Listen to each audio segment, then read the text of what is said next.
नमस्कार, मी सौमित्र बोटे. मित्र म्हणे आरोग्यमध्ये तुम्हा सगळ्यांचं स्वागत. आज आपल्यासोबत आहे डॉक्टर रोहित लुथरा. रोहितजी, तुमचं मनपूर्वक स्वागत करतो मी. रोहितजी रोबोटिक ऑर्थोपेडिक सर्जन आहेत आणि शोल्डर, नी आणि हिप, खुबा या संबंधीच्या शस्त्रक्रियांमधले मास्टर म्हणून ओळखले जातात. त्यांना जॉईंट जिनी असंही म्हणतात आणि आजपर्यंत त्यांनी 8,000 पेक्षा जास्त शस्त्रक्रिया केलेल्या आहेत आणि 100% सक्सेस रेशो आहे त्यांचा. वा. तर असे हे डॉक्टर आज आरोग्यमध्ये आलेत. मला खूप आनंद होतोय. ऑपरेशन झाला खुब्याचा, टोटल हिप रिप्लेसमेंट झाल्यानंतर पेशंट 24 तासामध्ये घरी जाऊ शकतो. So that is a magic of robotic surgery. एक तर आहे की ड्रिंकिंगमुळे, अल्कोहोलमुळे खुबा खराब होऊ शकतो. त्याला एव्हॅस्क्युलर नेक्रोसिस म्हणतो. त्यामुळे कोविडमुळे भरपूर एव्हीएनचे पेशंट वाढले. तर हे जे टेक्निकसाठी आता आमच्याकडे डॉक्टर पूर्ण भारतामध्ये डॉक्टर शिकायला येतात. इव्हन आउट ऑफ इंडियाचे डॉक्टर म्हणजे जसे मलेशिया, सिंगापूर, ऑस्ट्रेलियाचे डॉक्टर येतात. आता माझा सगळ्यात यंगेस्ट पेशंट तो 16 वर्षाचा आहे आणि सगळ्यात वयस्कर पेशंट होती ती 105 वर्षाची होती, जे आपण हिप रिप्लेसमेंट केलंय.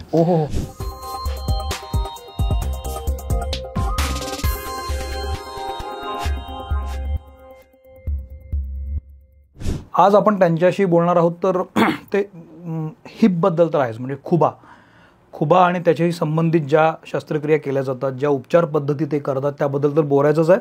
पण त्या अनुषंगाने त्यांच्या हॉस्पिटलमध्ये कशा पद्धतीच्या शस्त्रक्रिया चालतात, रोबोटिक शस्त्रक्रिया कशा होतात, याबद्दल पण आपण बोलूया. तुमचं स्वागत. तुम्ही आज वेळात वेळ काढून मित्र म्हणे आरोग्यमध्ये आलात, याबद्दल आमच्याकडून ही एक छोटीशी भेट. Thank you. Doctor, 8,000 operation is not a joke. म्हणजे खूप मोठा आकडा आहे आणि सक्सेसफुल तुम्ही ते करून दाखवलेलं आहे. आज रोबोटिक सर्जरी आली की पहिली जी काही महत्त्वाची नाव येतात तर तुमचं नाव येतं. मला सुरुवातीमध्ये आत्ता एवढंच समजून घ्यायचं की रोबोटिक शस्त्रक्रिया कशी होते, ती तुमच्याकडे कधीपासून यायला लागली, तुम्ही ती कशी काय आत्मसात केली, काय सांगाल? रोबोटिक सर्जरी बेसिकली असं आहे की रोबोट ऑपरेशन करत नाही. बरं. एक रोबोटिक टेक्नॉलॉजीने डॉक्टर ऑपरेशन करतो. तर त्यामध्ये आपण काय करतो की प्रत्येक पेशंटचा समजा खुब्याचा प्रॉब्लेम आहे फॉर एक्झाम्पल, तर खुब्याला त्रास काय होतो की एव्हीएनचा त्रास असतो, एव्हॅस्क्युलर नेक्रोसिस, ज्यामध्ये खुब्याचे रक्तस्त्राव बंद पडून जातो. तो खुब्याची झीज होते, सांधा खराब होतो आणि आर्थरायटिस बसतो. मग तेव्हा आपल्याला रोबोटिक सर्जरी करावी लागते. त्यामुळे आपण त्याचे 4 टप्पे असतात, पहिला, दुसरा, तिसरा आणि चौथा. ते आपण बोलूया नंतर. पण मेन जे रोबोटिक सर्जरी आहे, बेसिकली रोबोटिक्समध्ये आपण काय करतो, पेशंटचा CT स्कॅन काढतो. तो CT स्कॅन मग आपण पाठवतो अमेरिकेला. तिथं त्यांचा हाडाचा 3D बोन मॉडेल AI मध्ये आपल्याला भेटतो, सॉफ्टवेअरमध्ये. मग ते सॉफ्टवेअरमध्ये आपण पूर्ण प्लॅनिंग करतो. त्यांच्या इम्प्लांटचं सायझिंग कुठलं आहे. आता हिप रिप्लेसमेंट 3 भाग असतात, कप असतो, स्टेम असते आणि बॉल असतो. तर कुठल्या साईजचा कप लागणार, कुठल्या साईजचा स्टेम लागणार, कुठल्या साईजचा बॉल लागणार आणि किती पाय छोटा झाला आहे, किती मिलीमीटर फरक आहे, मिलीमीटर आपण जाणू शकतो ऑपरेशनच्या आधी. तर ऑपरेशन सुरू करण्याच्या आधी तुमचा पेशंटचा एक्झॅक्ट इम्प्लांट साईझिंग कुठला आहे, कसं प्लेस करणार, ऑपरेशन करताना तुम्हाला काय काय डिफिकल्टी येऊ शकतो ते आधी तुम्हाला सगळं समजून जातं. आणि मग ऑपरेशन करता जे आपण प्लॅन केलं आहे, समजा आता मी प्लॅन केलं आहे साईज 42 कप साईजचा कप लावायचा आहे, मग तो एक्झॅक्ट कुठे लावायचा आहे ते एक्झॅक्ट प्लॅनिंग आणि जे एक्झिक्युशन ते रोबोटिक्समध्ये आपण एक्झिक्युशन करतो, तर ते एक्झॅक्ट मॅच होतो. मग तुम्ही जे ऑपरेशन झाल्यानंतर जे नॅचरल हिप होता पेशंट, तो प्रत्येक पेशंटला परत आम्ही त्यांचा नॅचरल हिप देऊ शकतो. त्यामुळे जे पायाची जे लिम्ब लेंथ आहे, म्हणजे जे लेंथमध्ये काही फरक पडत नाही, मिलीमीटर टू मिलीमीटर मॅच करतो. तर पाय छोटा मोठा होणार नाही आणि पेशंटला बेसिकली ऑपरेशन समजत नाही की ऑपरेशन झालं म्हणून. त्यांना नॅचरल नैसर्गिक सांधा वाटतो. किती वेळेस ऑपरेशन असतं? ऑपरेशन एका पायाला जवळपास 1 तास लागतो. आणि ऑपरेशन केल्या पेशंटला आम्ही सेम डे आम्ही चालवतो. पेशंट 4 तासामध्ये after surgery he can put full weight and पूर्ण वजन देऊन पेशंट चालू शकतो संध्याकाळीच. आणि त्यांना सेम डे मांडी घालता येते, त्यांना वॉकिंग करता, वॉकरची गरज पडत नाही, काठीची गरज पडत नाही. आणि ऑपरेशन झाला खुब्याचा, टोटल हिप रिप्लेसमेंट झाल्यानंतर पेशंट 24 तासामध्ये घरी जाऊ शकतो. So that is a magic of robotic surgery. पण मग हे अमेरिकेला जे पाठवणं म्हणतो तुम्ही, ते अमेरिकेलाच पाठवायला लागतं? हां, कारण ते सॉफ्टवेअर आता इंडियामध्ये ते सुरू करणार आहे. बेसिकली हे जे स्ट्रायकर कंपनी आहे त्यांचं ते जे सॉफ्टवेअर मॉड्युलेशन आहे ते US ला जातो. ते सॉफ्टवेअरमध्ये ते 3D मोडमध्ये आपल्याला सेगमेंटेशन होते भेटतं आणि मग ते आपण प्लॅनिंग करतो. रोबोटिक सर्जरी म्हणजे एक्झॅक्टली काय असतं? म्हणजे तुम्ही रोबो करत नाही, मग रोबोटिक काय सायन्स आहे, टेक्नॉलॉजी काय आहे? Basically it's science and machine दोन्ही आहे. तर त्यामध्ये आता पण प्लॅन केलं आहे कम्प्युटरवरती, मला हे ऑपरेशन असं बसवायचं. मग ते रोबोटिक्सचं एक आर्म असतो, तुम्ही बघू शकता की व्हिडिओमध्ये रोबोटिक आर्म असतो. तर ते आर्मच्या मदतीने आपण कपचा रिमिंग करतो, किती डीप जायचं, मग आपण समजा ठरवलं की मला 3 मिलीमीटर कप डीप पाहिजे, एक्झॅक्टली एक्झॅक्ट 3 जाणार, 3चे पुढे अर्धा मिनिट पण वरती जाणार नाही आणि कमी पण होणार नाही. तर जे रिमिंग आहे, जे बोन प्रिपरेशन आहे ते एकदम परफेक्ट राहतो आणि जे आपण प्लॅन केलं एक्झॅक्ट तसं आणि ते रोबोटिक आर्मच्या मदतीने करतो. बेसिकली आता तुम्हाला कप फिक्स करायचा, आपण कप फिक्स करताना हॅमर करतो, तर हॅमर करताना कप किती हॅमर करायचं पण रोबोट सांगतो आपल्याला की तुमचा कप पूर्ण बसला, तेवढाच होतो बरोबर. हां, पूर्ण बसलाय की नाही. समजा 2 मीटर वरती असेल तर रोबोट सांगणार की अजून 3 ठोके मारा, अजून 3 हॅमर करा. मग तेवढं ॲक्युरेसी असतो आणि त्यानुसार ते कप ॲक्युरेसी वाढते. म्हणजे तुमचं प्लॅनिंग आणि एक्झिक्युशन एकदम परफेक्ट राहते. पण पूर्वी असं म्हटलं जायचं की खुब्याची शस्त्रक्रिया खूप अवघड असते पूर्वी, तर रोबोटिकमुळे खूप सोपं झालंय का? खूप सोपं. आधी काय अवघड होतं आणि आता काय सोपं झालंय? आता बघा, रोबोटिक खुब्याच्या सर्जरीमध्ये ना एक तर रोबोटमुळे आपण पेशंटला खात्रीशीर रिझल्ट देऊ शकतो. मी त्यांना सांगता येतं की तुमच्या दोन्ही पायाच्या लेंथमध्ये काय फरक असणार नाही, तुम्हाला पूर्ण मुवमेंट करता येईल, तुम्हाला मांडी घालता येणार, जिने चढता येणार, वॉकिंग करता येणार, सर करता येणार. आता एक नवीन टेक्नॉलॉजी आहे, त्याला आपण डायरेक्ट अँटी अप्रोच म्हणतो. त्याला आपण खुब्याला ऑपरेशन करताना समोरून ऑपरेशन करतो. तर जेव्हा आपण जुनं ऑपरेशन करायचो ते मागणं करायचं किंवा साईडने करायचं, त्याला पोस्चरल अप्रोच किंवा लॅटरल अप्रोच म्हणतात. तर ती जी अप्रोच होती त्यामध्ये आपण 8 ते 10 स्नायूला कट करून, मेजर मसलला कट करून आपण खुब्यापर्यंत पोहोचायचो, कप बसवायचं आणि मग ऑपरेशन झाल्यावर ते मसल आपण शिवायचो. पण स्टिच करताना ते मसलची ताकद 50% कमी होऊन जाते. मग त्यामुळे त्या ऑपरेशन नंतर पेशंटला त्रास होतो. म्हणजे बेसिकली आम्हाला पण एवढं कॉन्फिडन्स नव्हतं की पेशंटला खाली बसू द्यायचं, मांडी घालून. आम्ही मग त्यांना सांगायचं मी मांडी घालून बसू शकत नाही, तुम्ही खाली बसू शकत नाही, वॉकिंग करताना तुम्हाला पुढे वाकायचं नाही आणि जास्त उठबस करू नका, कारण त्या सांधा निसटण्याची शक्यता असते, तो अनस्टेबल असतो. आता हेच ऑपरेशन जेव्हा मी समोरून करतो तर त्याला डायरेक्ट अँटी अप्रोच म्हणतो. त्यामध्ये एवढा छोटा चिरा असतो, जे नॉर्मल चिरा असतो तो 30 सेंटीमीटर असतो, हा फक्त 8 ते 10 सेंटीमीटर एवढ्या छोट्या चिरामध्ये ऑपरेशन करतो. यामधनं आपण इम्प्लांट बसवतो आणि हे ऑपरेशन करताना आपण एकही स्नायू कट करत नाही, 2 स्नायूला पडद्यासारखं साईडला करतो, इम्प्लांट बसवतो, मग परत ते स्नायू जागेवर, एकही स्नायू स्टिच करायची गरज नाही आणि फक्त स्किनचं स्टिच घ्यावं लागतं. मग त्यामुळे पेशंटला कुठलाही प्रकारचं रिस्ट्रिक्शन नाही. ते मांडी घालू शकता, टॉयलेटला इंडियन टॉयलेट वापरू शकता, जिने चढू शकता, पुढे वाकू शकता, सेम डे पासून काही त्रास नाही. आणि पेशंटला ऑपरेशन झाल्यावर त्रास असत नाही, कारण चिरा पण छोटा आहे आणि एकही स्नायू कट झालेला नाही, त्यामुळे लिम्पिंग नाही, काही नसतं, एकदम patient as it is natural heap सारखं चालतो. पण बॉडी पण लगेच ऍक्सेप्ट करते फॉरेन बॉडी टाकल्यानंतर, कारण ते हे जे इम्प्लांट आहे सगळं प्रेस फिट असतात. तर रोबोटिकमध्ये कुठला साईजचा इम्प्लांट हाडाला मॅच होतो ते पण आपण बसवतो, की प्लॅन करतो आधी की तू कुठला इम्प्लांट कसं बसणार, किती फिट बसणार, ते एक्झॅक्टली रोबोटमध्ये समजावतं आपल्याला. ते आपल्याला त्यामुळे एक्झॅक्ट प्लॅनिंग आणि मी बोललो परत की प्लॅनिंग आणि एक्झिक्युशन एकदम परफेक्ट राहते. प्लस जेव्हा आपण अँटी अप्रोचने करतो, समोरून करतो, तर पेशंटला वेदना कमी असते, रक्तस्राव कमी असतो, ब्लड ट्रान्सफ्यूजनची गरज पडत नाही, पेशंट सेम डे पण घरी जाऊ शकतो किंवा नेक्स्ट डे घरी जाऊ शकतो. आधीच हाच ऑपरेशन आम्ही खूप ऑपरेशन करायचो, पेशंट जवळपास 8 दिवस हॉस्पिटलला राहायचा. बापरे. आता नाही, 1 दिवस राहतो हॉस्पिटलला. तर कॉस्ट ऑफ ट्रीटमेंट पण कमी झाली. त्यामुळे 8 दिवस हॉस्पिटलमध्ये राहणं, अँटीबायोटिक इंजेक्शन वगैरे लावणं, 5 दिवस सलाईन लावणं, इंजेक्शन लावणं, ते सगळं बंद झालं. आता फक्त सिंगल शॉट अँटीबायोटिक, पेशंट संध्याकाळी किंवा नेक्स्ट डे घरी जाऊ शकतो. अरे वा. तर हे सगळे ॲडव्हान्टेज आहे रोबोटिकचे सर्जरीचे. पण मग ह्याच्यामध्ये कोण कोण उपचार घेऊ शकतं? म्हणजे काही लोक बऱ्याचदा खुब्यातनं हाड निसटतं, हे खूप बेसिक होतं, पण खुब्याचे कुठले कुठले प्रॉब्लेम असतात ज्याच्यावर रोबोटिक उपचार असू शकतो? तर खुब्याचे जे मेन आता जे त्याला आपण हिप आर्थरायटिस म्हणतो, ते त्याचे भरपूर कारण आहे. एक तर आहे की ड्रिंकिंगमुळे, अल्कोहोलमुळे खुबा खराब होऊ शकतो, त्याला एव्हॅस्क्युलर नेक्रोसिस म्हणतो. तर एव्हीएन, एव्हॅस्क्युलर नेक्रोसिस, जेव्हा आपण जे पेशंट जास्त दारू किंवा अल्कोहोल घेतात त्यांचे जे खुब्यातली आतली रक्तवाहिनी चोकअप होऊन जाते, त्यामुळे त्या बॉलला रक्त भेटत नाही, मग तो सडायला सुरुवात होतो आणि त्याचा आर्थरायटिस बसतो. दुसरा कारण आहे स्टेरॉइड्स. खूप लोकांना ज्यांना स्टेरॉइड दिले गेलेले आहे, जसं आपल्या आता कोविड आला होता, कोविडमुळे भरपूर लोकांना रेमडेसिवीर किंवा स्टेरॉइड लागले, त्यामुळे कोविडमुळे भरपूर एव्हीएनचे पेशंट वाढले. तर हिप रिप्लेसमेंट सर्जरी आम्ही महिन्यातून 3 किंवा 4 करायचो, आता तो महिन्यातून 30 किंवा 40 सर्जरी करतो, एवढे वाढले. तर हे सगळं स्टेरॉइडमुळे. आणि तिसरं कारण आहे की ट्रॉमा किंवा फ्रॅक्चर झाले, पडले, ॲक्सिडेंट झाला, त्यामुळे खुबा तुटला, तर ते रोबोटिक उपचार. तर हे सगळं त्यामुळे नंबर्स वाढत चालले स्टेरॉइड अब्यूजमुळे किंवा अल्कोहोलमुळे. आणि आता कसं की आधी पेशंट खूप घाबरायचे की हे ऑपरेशन केलं की चालता नाही आणि काय करता नाही, पण आता हे रोबोटिकमुळे we can give them guaranteed result. तर त्यामुळे पेशंट जास्त आता तयार होतात, ऑपरेशन ते बघतात रिझल्ट. 5 वर्ष आधी मला एक पेशंट भेटला होता, 62 इयर्सचा बाबा, ते शेतकरी, आपल्या गावातले शेतकरी लातूरचे. तर त्यांना खुब्याचा खूप त्रास होता, पण ऑपरेशन टाळत होते कारण त्यांना त्रास खूप होत होता, चालता येत नव्हता, बसता येत नव्हतं. पण ऑपरेशन का टाळत होतं, कारण ऑपरेशन केलं की 2 महिने सुट्टी होईल बरोबर, काम पूर्ण काम थांबेल, शेती करता येणार नाही, पूर्ण वर्षभराची इन्कम जाणार, कारण ते अफोर्ड करत नव्हते. आणि शेवटी मग त्यांनी तेव्हा ऑपरेशन केलं, पण पूर्ण 1 वर्षाची इन्कम गेली आणि खूप त्रास झाला. त्याने ऑपरेशन कुठे दुसरीकडे केलं, पोस्टेरियर ऑपरेशन केलं आणि शेवटी झालं. मग आता परत माझं काय आले की मला त्रास होत आहे आणि आम्ही आता ऑपरेशन केलं त्यांचा. तुम्ही बघू शकता. तुमच्याकडे कसं आले ते? ओपिनियन घ्यायला, की त्यांना ऐकलं की त्यांचे माझे एक पेशंटचं आम्ही ऑपरेशन केलं आणि तू लगेच कामाला जाऊ शकतो, 8 दिवसात ते परत कामाला गेला. पण त्यांनी जे ऑपरेशन केलं होतं पहिलं आधीचं ऑपरेशन दुसरीकडे केलं असेल, क्युअर झालंच नव्हतं? क्युअर झाला, पण टाइम खूप लागला. बरं. आणि त्यांना रिस्ट्रिक्शन खूप होले की खाली बसू नका, मांडी घालू नका, पुढे वाकू नका. आता मग आमच्याकडे आले, आम्ही ऑपरेशन केला, नेक्स्ट डेला घरी गेले, 8 दिवसात शेतात आणि 15 पूर्ण काम करतात शेतातलं. तुम्ही बघू शकता व्हिडिओमध्ये की दिस पेशंट हे जे आहे बाबा, तर ते शेतकरी आहे, पूर्ण शेतातलं सर काम करतात. तुम्ही आणखीन भरपूर व्हिडिओ त्यांचे तुम्ही बघू शकता की he is able to do everything. गाड्यात होतात, सगळं गाडी मशीद होतो. व्हिडिओ बघितला मी, तुम्ही बघू शकता. मशीद होतात, शेतातली कामं करतात.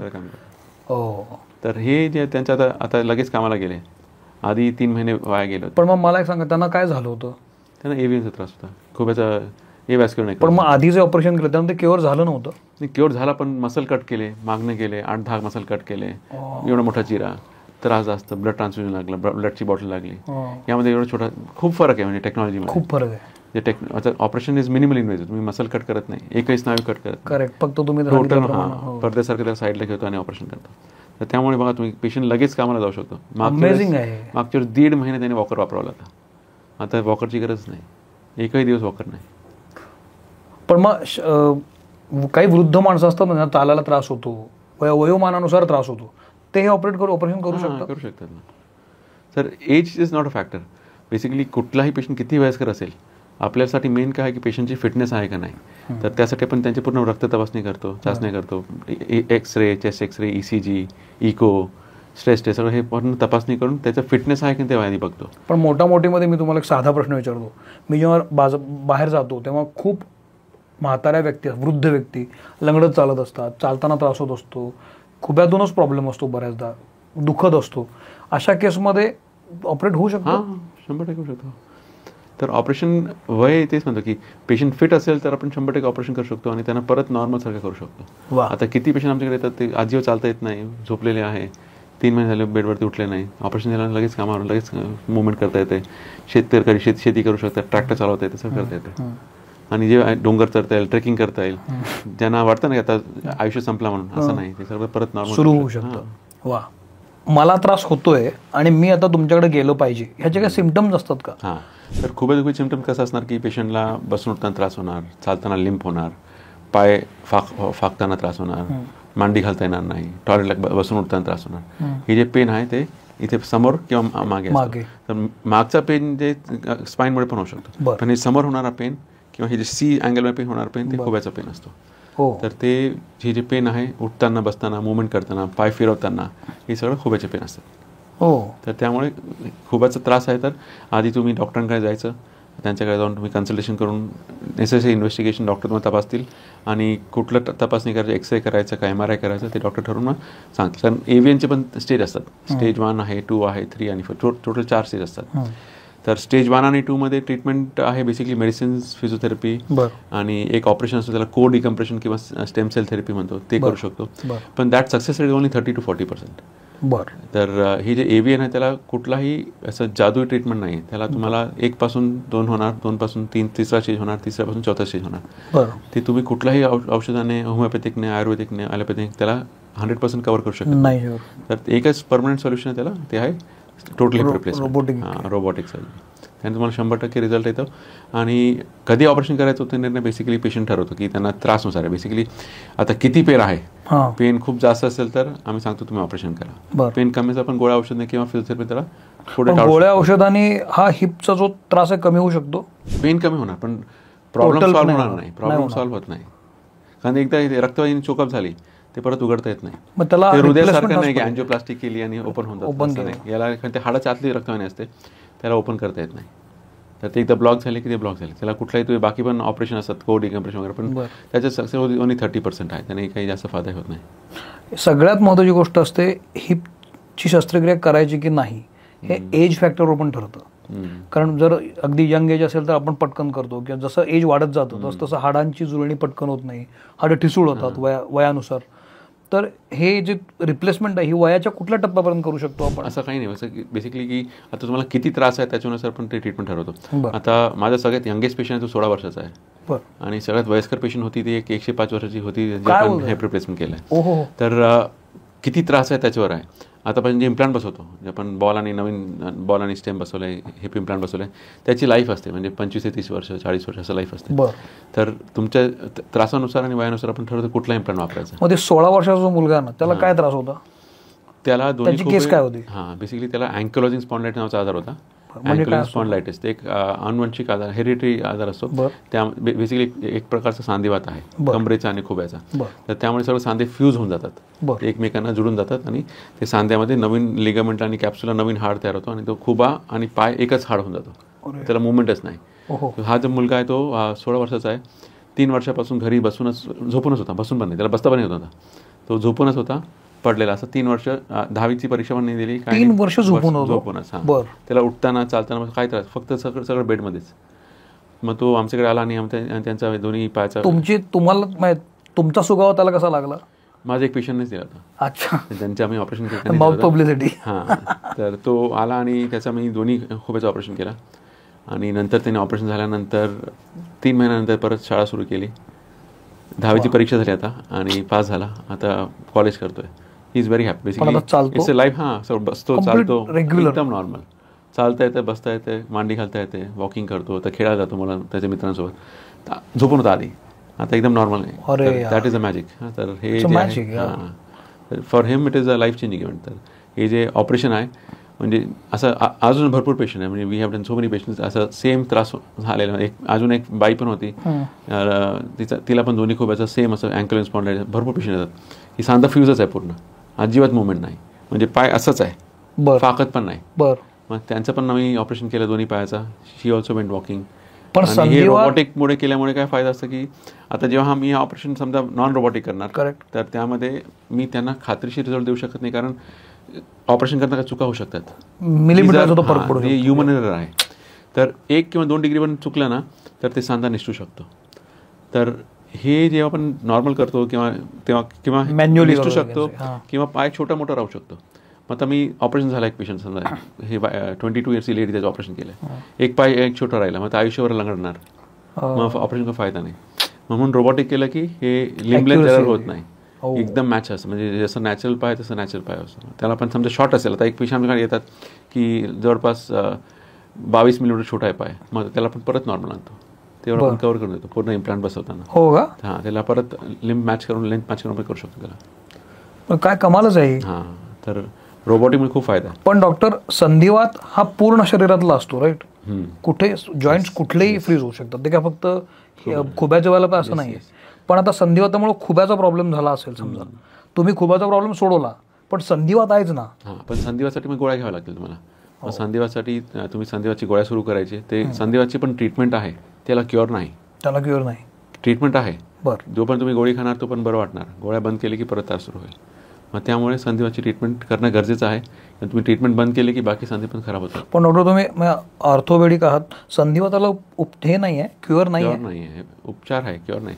संधिवातला क्युअर नाही आहे, शुगरला क्युअर नाही आहे, थायरॉइडला क्युअर नाही आहे, बीपीला क्युअर नाही आहे. त्याला सगळ्यांना ट्रीटमेंट आहे, पण क्युअर कशाला नाही. म्हणजे एकदा झालं की तुम्हाला आयुष्यभर गोळी घ्यावं लागते. पण तुम्ही गोळ्या बंद केली की हे सगळं प्रमाण वाढणार. शुगर गोळ्या बंद केली शुगर वाढणार, सेम संधिवाची गोळ्या बंद केली संधिवात वाढणार. तर तुम्हाला आयुष्यभर त्याची गोळ्या घ्याव्या लागतील, असं आहे. आता आपण खोब्याबद्दल, हिपबद्दल बोलतोच आहे, पण त्याच्या पलीकडे तुमचं मोठं हॉस्पिटल आहे आणि हर प्रकारचे पेशंट्स तिथे येत असतील, कारण ऑर्थो म्हणल्यावर हाडाचं काय झालं की तुमच्याकडेच येणार. तर आत्ता काय ट्रेंड्स चालू आहेत हाडाच्या विकारांचे, आजारांचे काय ट्रेंड चालू आहेत? आता सध्या बघा की मेजर ट्रेंड आहे की ओबेसिटी खूप वाढली. बरोबर. जर आपल्या डाएटमुळे पेशंट खूप आता ओबेस, BMI खूप जास्त आहे, 30, 35, 40. तर त्यामुळे सांध्यांचे प्रॉब्लेम वाढलेले आहे. नी आर्थरायटिस वाढला आहे, खुब्याचा आर्थरायटिस वाढला आहे, स्पाईनचे प्रॉब्लेम वाढले आहे. दुसरं आहे की ऑस्टिओपोरोसिस पण खूप वाढलं आहे, म्हणजे हाडांची ठिसूळता. तर हाड एकदम ठिसूळ झाले. कशामुळे वाढली? ते डाएट परत आता So called diet. जंक आपण सगळं जंक फूड खातो आता सगळे, तर त्यामुळे भरपूर पेशंट वाढले. ऑस्टिओपोरोसिस म्हणजे यंग पेशंट 40-45 वर्षाचे 30 वर्षाचे त्यांना बोन डेन्सिटी चेक केले की एकदम मायनस निगेटिव्ह असते, एकदम निगेटिव्ह असते. तर असे लोकांना थोडं पण ॲक्सिडेंट झाला की हाड तुटू शकतो. तर हे सगळं प्रॉब्लेम आता वाढत चालले. म्हणजे अशी जेव्हा डेन्सिटी कमी असते त्यांची ठिसूळ असतात, तुम्हाला ऑपरेट करताना प्रॉब्लेम येत नाही? होतो ना, मग त्यांना आपलं स्पेशल इम्प्लांट वापरावं लागतं. जसं नॉर्मल इम्प्लांटपेक्षा लॉंग इम्प्लांट वापरावं लागेल, दुसरा स्टेम लागतो. किंवा ते इम्प्लांटची लाईफ कमी होईल. इम्प्लांट खराब होत नाही, म्हणजे फाउंडेशन आहे, फाउंडेशनच वीक असेल तर ते धरणारच नाही ना. मग त्यासाठी आपल्याला त्यांना स्पेशल ट्रीटमेंट घ्यावं लागतं, ऑस्टिओपोरोसिस ट्रीटमेंट करावं लागतं, इंजेक्शन सुरू करावं लागतं, कॅल्शियम, व्हिटॅमिन डी वगैरे. हे सुरू केल्यानंतर मग ते basically these a supportive treatment. पण बेस्ट इज टू प्रिव्हेंट. म्हणजे तुम्ही अवॉइड केलं की चांगलाच आहे. तुम्ही हे सगळं आधीच लक्ष दिलं, चांगली डाएट ठेवली, चांगला व्यायाम केला की त्रास वाढणार नाही. पण मला आता तो विषय निघालेला आहे, तुम्ही व्यायामाचा उल्लेख केला. हाडाची ठिसूळता कमी करण्यासाठी, म्हणजे बळकट मजबूत हाडं करण्यासाठी काहीतरी टिप्स सांगा ना. काय 5 गोष्टी केल्या पाहिजेत आपण ज्याच्यामुळे हाडं चांगली होतात आपली? एक तर चांगली डाएट पाहिजे. म्हणजे डाएटमध्ये ऑल कॅल्शियम रिच डाएट, म्हणजे दूध, दही, छास, पनीर, चीज हे सगळं जास्त असायला पाहिजे. अंडी, चिकन, फिश हे सगळं कॅल्शियम रिच फूड म्हणतो त्याला. सेकंड आहे की उन्हामध्ये बसायचं, व्हिटॅमिन डी. उन्हामध्ये कधी बसायचं असतं? असं टाइम फिक्स नाही आहे. जेव्हा नेमकं डी मिळते कधी तुम्हाला? बस कसं आहे की डी कधी तुम्ही बसा डी भेटणार, पण डीची मात्रा चेंज होते. जेव्हा तुम्ही जास्त बेसिकली 10 वाजेपासून 3 वाजेपर्यंत तुम्ही बसलं की चांगलं व्हिटॅमिन डी भेटतं. पण कधी कधी आता 12 वाजता तुम्ही बसायला बसू शकत नाही, एवढं ऊन जास्त आहे. तर कधी बसायचं, तुम्ही 15 मिनिट बसा, पण कमी कपडे घालून बसा, कारण मग जास्त व्हिटॅमिन डी भेटेल. तेवढं जास्त स्किन एक्सपोज होईल सनला, तेवढं जास्त तुम्हाला. What do suggest? कुठली करेक्ट टाइम आहे की आयडियल टाइम ही आहे, या टाइमला तुम्ही उन्हात बसा शक्यतो? असं फिक्स काही सांगू शकत नाही, पण तुम्ही 10 वाजता काढा, कारण एवढं सहन करणे 9-10 असतं. 9 ते 10. बरं. दुसरं तुम्ही सांगितलं की उन्हात बसा, डी व्हिटॅमिन. तिसरं काय हाडांच्या मजबूतीसाठी? तिसरं म्हणजे थोडंसं वेट बेरिंग एक्सरसाइज करायची. बरं. म्हणजे थोडा हलका वेट घेऊन व्यायाम करायचा.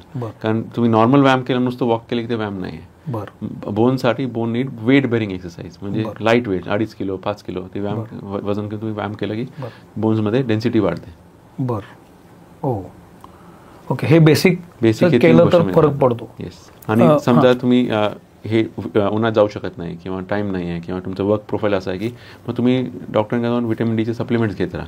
दर 6 महिन्यात तुम्ही सप्लिमेंट घेत राहायचे, व्हिटॅमिन डी सप्लिमेंट घ्यायचे. ते वन्स अ वीकचे गोळ्या येतात किंवा बॉटल पाऊच असतं, पाऊच ते आठवड्यात एकदा घ्यायची. 8 आठवडे घेतले की मग परत 6 महिन्यात रिपीट करायचे. आणि कॅल्शियम सप्लिमेंट घ्यायचे. पण ह्या सप्लिमेंट घेणं किती योग्य आहे? ज्यांचे जे आता ऊनच घेत नाही किंवा ज्यांना व्हिटॅमिन डी कमीच आहे, तर व्हिटॅमिन सप्लिमेंटचं काही नुकसान नाही आहे. There is no side effect. तुम्ही सप्लिमेंट घेऊ शकता आणि इट इज व्हेरी गुड. हिपचा तुम्ही जेव्हा ऑपरेशन करता, रोबोटिक सर्जरी करता, त्याच्यानंतर ती किती वर्ष टिकते? ती रिप्लेस करायला लागते? ते इम्प्लांटवरती असं कुठला इम्प्लांट प्रकारचे इम्प्लांट तुम्ही वापरताय. सगळ्यात भारीतला म्हणजे सेरेमिकॉन X3 वेगळे येतात. मेटल पॉली येतो, सेरेमिकॉन पॉली येतो, सेरेमिकॉन सिरेमिक येतो. तर every implant is different life. कुठला तुम्ही वापरता त्याच्यावर त्याची लाईफ आहे. चांगला इम्प्लांट वापरला तर आम्ही पेशंटला सांगतो 25, 30, 40 वर्ष चालू शकतो. एवढं डिपेंड ऑन द इम्प्लांट तुम्ही कुठला वापरताय ते. आणि रोबोटिकने केलं की इम्प्लांटची लाईफ पण वाढते. हे एक मोठा फायदा आहे. कारण तुम्ही जे तुमचं रोबोटिक इम्प्लांट तुम्ही बसवला आहे तो इम्प्लांट वेल बॅलन्स्ड आणि वेल अलाइंड असणार. मग त्याच्यावर असं एक्सेंट्रिक लोडिंग असणार नाही. जे आपण मॅन्युअली बसवलं समजा हे बॉल आणि कप, आता हे सेंटरला नसेल, एजला असेल, मग एज लोडिंग होईल, मग इथे खराब होईल. पूर्ण सेंटर असे कॉन्सन्ट्रिक असेल तर ते लोड पूर्ण मोठ्या एरियावर डिवाइड होईल, ते इम्प्लांटवर लोड येणार नाही आणि त्याची लाईफ वाढते. तर रोबोटिक केल्यावर इम्प्लांटची लाईफ पण वाढते, पोझिशन पण चांगली असते, प्रेसफिट चांगला असतो आणि पोझिशन चांगली असते. त्यामुळे इम्प्लांटची ओव्हरऑल लाईफ, म्हणजे हे माझ्यासाठी फार महत्त्वाचं आहे. कारण खूप लोकांना असं वाटतं की हिपची सर्जरी केली की 8-8, 9-9 दिवस हॉस्पिटलमध्ये राहायचं, नंतर मला उठता येईल का, बसता येईल का. ही दिस आय ओपनर की टेक्नॉलॉजी बदलली आहे आणि आता खूप गोष्टी सोप्या झाल्यात. ह्याचा साधारण खर्च काय असतो? म्हणजे परवडनेबल असतो की खूप खर्च असतो? कसं असतं? बजेट काय असतं साधारण? आता बजेट पण डिपेंड करतो तुम्ही कुठल्या प्रकारचा इम्प्लांट लावणार, आणि इम्प्लांटचे कॉस्ट वेगळे आहे. आणि कुठले रूम कॅटेगरी घेणार, जनरल वॉर्ड घेणार का प्रायव्हेट रूम घेणार. पण मिनिमम लेवलवर काय असतं? मिनिमम पॅकेज जे आहे ते चांगला इम्प्लांट वापरला की 2 लाखापासून सुरू होतो. बरं. इम्पोर्टेडवाला. बरं. आणि त्याची लाईफ जवळपास 20-25 वर्ष लाईफ असते. आणि package goes up to 4 lakh rupees for 1 head. Okay. 4 लाखापर्यंत जातो. ते कुठला तुम्ही वापरू शकता. पण मला हे वाटतं की 16 वर्षाचा मुलगा जेव्हा धावायला लागला असेल तर त्याच्यासाठी 2-4 लाख रुपये काहीच नसतील. त्याचं लाईफ वेगळं झालं, बदललं. आता अजून एक डॉक्टर आहे, तुम्ही इथे आमचे पुण्याचे डॉक्टर आहे, त्यांचे दोन्ही खूप हे केले. He is doing marathon after surgery. काय दोन्ही खूप हे केलेले. ते मॅरेथॉन पळतात. आता he is practicing for triathlon आयर्नमॅनसाठी. अरे वा, इतकं काहीच फरक पडत नाही, ॲज इट इज एकदम नॉर्मल होतं. विसरून जातो पेशंट ऑपरेशन झालं म्हणून. It is as good as normal natural hip. एवढं चांगलं होतं. तुम्ही जे 105 वर्षाचं उदाहरण दिलं ना मला, 105 वर्षाच्या कुठल्या तरी एका पेशंट आजी होत्या त्या, तर जसं वय वाढत जातं तसं ते लावणं तेवढं सोपं राहतं का? त्याचं काही वेगळं टेक्निक? हा, तर कसं असतं की म्हणजे जसं वय वाढलं, समजा आता 105 वर्षाची जे आजी होते त्यांना खूप फ्रॅक्चर झाला होता. तर फ्रॅक्चरमध्ये चालतच नव्हते ते. मग त्यांना आपण पार्शल हिप रिप्लेसमेंट, पूर्ण सांधा नाही बदलला, फक्त बॉल काढून नवीन बॉल बसवलाय. तर त्यामुळे जेव्हा हार्ट खूप सॉफ्ट असतो किंवा हार्ट स्ट्रॉंग नसेल तर प्रेसफिट इम्प्लांट बसणार नाही. मग त्यांना आम्ही सिमेंटेड इम्प्लांट लावतो. म्हणजे काय? ते सिमेंट टाकून ते इम्प्लांट फिक्स करतो. बोन सिमेंट म्हणून एक सिमेंट येतो. तर सिमेंट आपण बोनमध्ये टाकतो आणि त्याच्यावर ते इम्प्लांट बसवतो. मग तो सिमेंट क्युरिंग पर्यंत मग ते तेव्हाच ऑन टेबल कडक होऊन जातो. मग लगेच नेक्स्ट डे पण चालतं येतं त्यांना. मग त्याला पण आराम करायची गरज नाही, काही नाही. पण ह्या एजमध्ये पण हे होतं? हां, हे cemented implant is for old age patients. Younger पेशंटसाठी आम्ही अनसिमेंटेड. कारण मी काय विचारलं, ऑलमोस्ट 60-70 नंतर खूप घटना घडतात की माणूस घसरून पडतो, एज पटकन तोल सावरता येत नाही आणि मग नंतर ते खुब्याचं ऑपरेशनचा प्रॉब्लेम होऊन बसतो.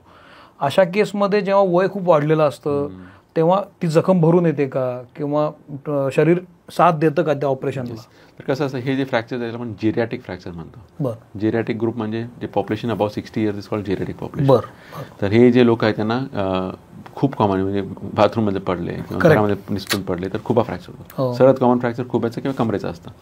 तर कमरेमध्ये मणके चेपतात पण त्याला ऑपरेशनची गरज पडत नाही. ते बेसिकली अरेस्ट आणि बेल्ट पट्ट्याने ठीक होऊन जातं. खुबा तुटलं तर त्याला पर्यायच नाही, त्याला ऑपरेशन करावं लागतं.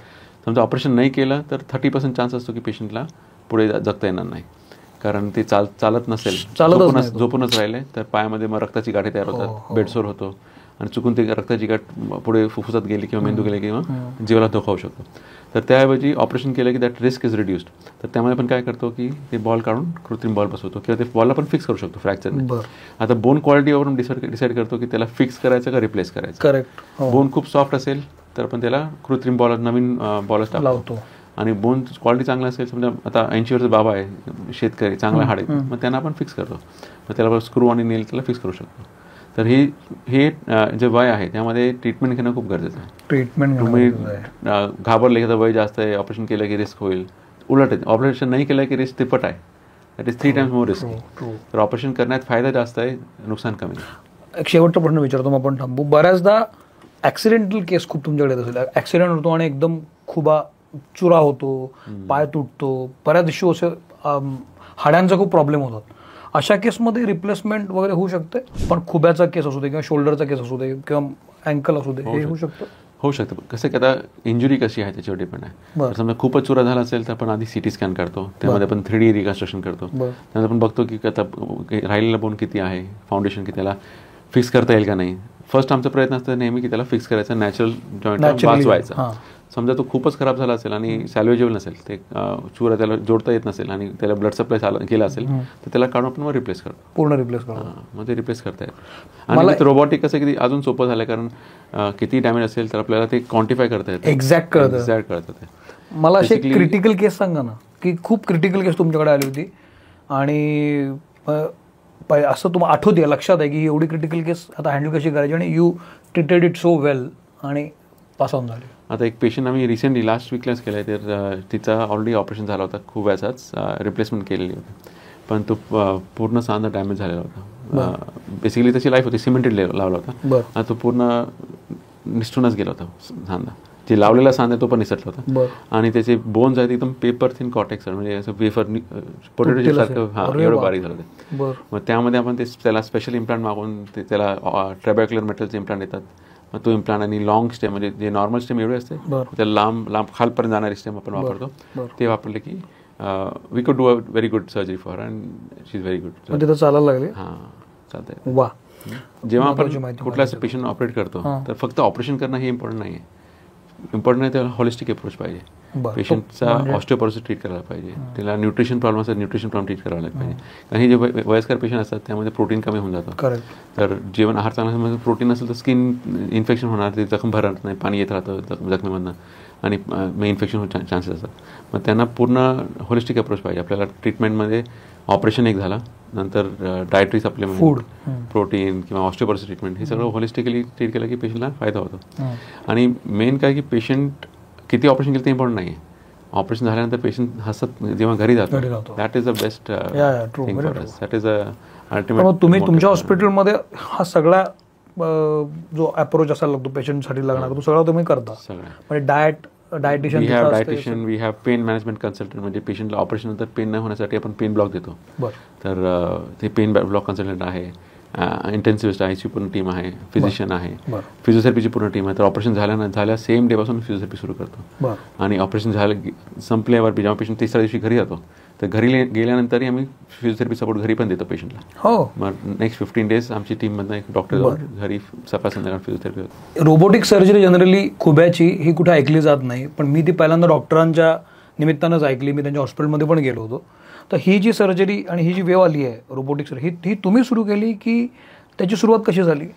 रोबोटिक सर्जरी बाकी पण भरपूर डॉक्टर करतात, पण जे अँटीरियर अप्रोच आहे समोरून करणारे, डायरेक्ट अँटीरियर अप्रोच म्हणतो, तर ती ही वेव आम्ही आणली. तर ही मी 2019 पासून हे ऑपरेशन सुरू केलं आहे. आणि आता जवळपास आम्ही 1000 पेशंटचे वर फक्त हे रोबोटिक अँटीरियर अप्रोचचे पेशंट झालेले आहे. आणि हे सगळे पेशंट जे आहे रोबोटिक सर्जरीने प्रत्येक पेशंट खुश आहे. आणि जी टेक्निक आहे ते आपण थोडं मॉडिफाय केलेली आहे. तर आधी हे जे टेक्निक अँटीरियर अप्रोच होती ते US मध्ये किंवा ऑस्ट्रेलियामध्ये फेमस आहे, पण त्यासाठी एक स्पेशल टेबल लागतो, त्याला हाना टेबल म्हणतो. तो टेबलची किंमत 1.5 कोटी आहे.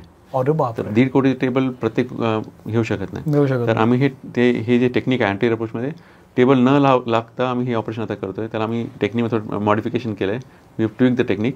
आणि त्यामुळे आता ते टेबलची गरज नाही, आम्ही ते रिलीज चेंज केलं. तर तुम्ही नॉर्मल टेबलवरती कुठल्याही हॉस्पिटलला जाऊन नॉर्मल इन्स्ट्रुमेंटवरती हे ऑपरेशन करू शकता. तर हे जे टेक्निकसाठी आता आमच्याकडे डॉक्टर पूर्ण भारतामधून डॉक्टर शिकायला येतात. इव्हन आउट ऑफ इंडियाचे डॉक्टर म्हणजे मलेशिया, सिंगापूर, ऑस्ट्रेलियाचे डॉक्टर आमच्याकडे आर्कस. 1.5 कोटीचं टेबल नसताना तुम्ही करताय कसं हे त्यांना बघायचं असतं. सर ही टेक्निकमध्ये येतात, ते शिकायला ते डॉक्टर येतात. आणि वी आर टीचिंग. आता पण मी 100 डॉक्टरांना शिकवलेलं ही टेक्निक. आणि आमचं टार्गेट आहे की अजून 400-500 डॉक्टर अजून तयार केले की हे जास्त लोकांना हे फायदा घ्यायचे. मग हे जे 2 प्रश्न माझे आहेत, मग आपण थांबूया. एक की 19 मध्ये हे तुमच्याकडे कसं आलं? तुम्ही कुठं शिकून आलात की तुम्ही कुठं पाहिलं होतं, तुम्ही कुठं ट्रेनिंग घेतलं? 2019 मध्ये तुमच्याकडे कसं आलं रोबोटिक सर्जरी? तर ही जे 2019 मध्ये मी आधी पोस्टर सर्जन मी पण होतो, मी मागणंच करायचो आणि सगळे पेशंट चांगले होते, एक पण पेशंटला काही प्रॉब्लेम नाही. पण कसं की पेशंटला ऑपरेशन केल्यानंतर एक 4-5 दिवस मी हॉस्पिटल ठेवायचो. बरोबर. पण माझे जे मित्र होते बाहेरचे, जे US वगैरे, ते हे पेशंट म्हणतात की आम्ही तर डे केअर सर्जरी करतो, सकाळ ऑपरेशन केलं संध्याकाळी पेशंट बाहेर. मग ते मला हे झालं की आम्ही पण हे करायला पाहिजे. पण मोठी अडचण होती की टेबलची. मग त्यासाठी मी थोडं ट्रेनिंगला गेलो आउट ऑफ इंडिया. ऑक्सफर्डला जाऊन आलो आणि इथे बँकॉकला जाऊन आलो. तिथे आम्ही कॅडोरी कोर्सेस वगैरे केले. मग त्यानुसार आपण थोडंसं टेक्निक मॉडिफाय केली, थोडं रिलीज मॉडिफाय केले ऑपरेशन करताना. आणि मग शेवटी आता असं आहे की त्याला टेबलची गरज पडत नाही, तुम्ही नॉर्मल टेबलवरती हे ऑपरेशन करू शकता. आणि तेव्हापासून आता since we started this wave, आता भरपूर डॉक्टर पूर्ण भारतात येतात. रोज आम्हाला ईमेल येतो की आम्हाला हे टेक्निक शिकायला यायचं आहे. तर कसं आणि we are training more and more doctors. तुमचं हॉस्पिटल वानवडीला आहे ना? वानवडीला. डॉक्टरांचं हॉस्पिटल वानवडीला आहे. डिस्क्रिप्शन बॉक्समध्ये मी डॉक्टरांचा कॉन्टॅक्ट नंबर, हॉस्पिटलचा कॉन्टॅक्ट नंबर आणि सगळा हॉस्पिटलचा पत्ता डिस्क्रिप्शन बॉक्समध्ये आम्ही देणार आहोत. जे गरजवंत आहेत ते डायरेक्ट कॉन्टॅक्ट करू शकतात. डॉक्टरांची टीम बोलणारी असते, ते कन्सल्ट करत असेलच. तुम्ही ऑनलाईन कन्सल्ट करता का? ऑनलाईन समजा एखादा पेशंट कुठला मुंबईचा आहे का अमरावतीचा आहे? हां, तर जे पेशंट लांबचे आहे त्यांना आम्ही सांगतो तुम्ही तुमचे रिपोर्ट्स व्हॉट्सअपवरती पाठवा आणि मग आपण ऑनलाईन कन्सल्ट करू शकतो. पण मेन जे ट्रीटमेंट डिसाईड होतो ते आहे क्लिनिकल एक्झामिनेशन. जो पण पेशंटला आम्ही हात लावणार नाही, ऑर्थोपेडिक सर्जन असं आपण औषध गोळ्या देऊ शकत नाही, हे घ्या ते घ्या. कसं की जो पण पेशंट तुम्ही सांध्याला चेक करणार नाही, तो पण लिगामेंट आहे चांगला का नाही, स्टेबिलिटी कसं, ते पण फायनल ट्रीटमेंट मग तपासल्यानंतर सांगतो. पण ओव्हरऑल आम्ही ऑनलाईन कन्सल्ट व्हॉट्सअपवरती आमचे जे नंबर आहेत तुम्ही तिथे इमेजेस आले की मग त्यांना कन्सल्ट करू शकता. ओके, तर हे सगळे नंबर आम्ही डिस्क्रिप्शन बॉक्समध्ये देणार आहोत. तुम्ही डॉक्टरांशी संपर्क साधू शकता. आणि ट्रीटमेंटमध्ये खूपच फरक पडला आहे रोबोटिकमुळं. अगदी एका दिवसात जर पेशंट परत जात असेल तर ह्याच्यापेक्षा बेस्ट काय आहे? तर डॉक्टर थँक्यू व्हेरी मच, तुम्ही आरोग्यमध्ये येऊन हिपबद्दल माहिती दिलीत. डॉक्टरांचा पहिला एपिसोड आहे. पुढच्या एपिसोडमध्ये आपण नी रिप्लेसमेंटबद्दल पण बोलणार आहोत. त्यामध्ये नवीन टेक्नॉलॉजी काय आली आहे, त्यामध्ये नवीन उपचार पद्धती काय आली आहे, याबद्दलही डॉक्टर बोलतील. इथं थांबतो. हा एपिसोड कसा वाटला मला जरूर सांगा. आरोग्यमचे सोशल मीडिया पेजेस आहे, मी सोशल मीडियावर आहे, डॉक्टर तुम्ही सोशल मीडियावर आहात, डॉक्टर पण आहेत, त्यामुळे प्रश्न विचारले तरी चालतील. आपण ते थेट प्रश्न डॉक्टरांपर्यंत पोहोचू शकतो.